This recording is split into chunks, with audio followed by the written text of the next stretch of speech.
નમસ્કાર મિત્રો, તમે ભોગવવામાં પાણી જોવો તો કાયમ માટે આવો છો, પણ આ વખતે આપણે વેલ જોવા માટે આવ્યા છીએ. તમે અહીંયા વેલ જોવો છો, કેટલી બધી ઉગેલી છે, સરસ મજાની. અને આના ફૂલ જોવો, સરસ મજાના ફૂલ પણ ઉગેલા છે. તો આખા ભોગવમાં અત્યારે વેલ પથરાઈ ગઈ છે. સુરેન્દ્રનગર થી માંડીને ઠેઠ વઢવાણ સુધી વેલ તમને જોવા મળે છે. તો આ નજારા જોવા માટે તમે અચૂક આવો. પાણી જોવા તો કાયમ માટે આવતા હો છો, પણ તમારે છોકરાઓને લઈને ફોટા પાડવા હોય અને ભોગવો આવો સરસ મજાનો જોવો હોય તો અચૂક આવો, કેમ કે કાશ્મીર જેવો નજારો તમને લાગે છે અત્યારે. તો ચાલો જોઈએ હવે આપણે ભોગવ આખો.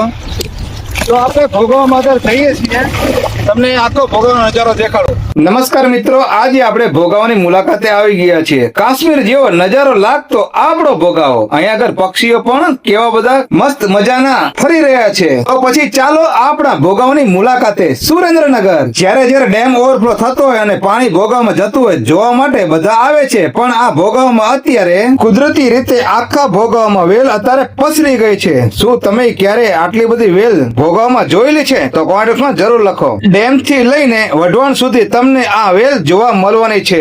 વેલની અંદર એટલા બધા ફૂલ ઉગેલા છે, તેનાથી ભોગાવની સુંદરતા વધી ગઈ છે. શું આ વેલનું નામ તમને આવડે છે? તો કોમેન્ટ બોક્સમાં જરૂર લખો. વિડીયો જોવા માટે આભાર. Thank you.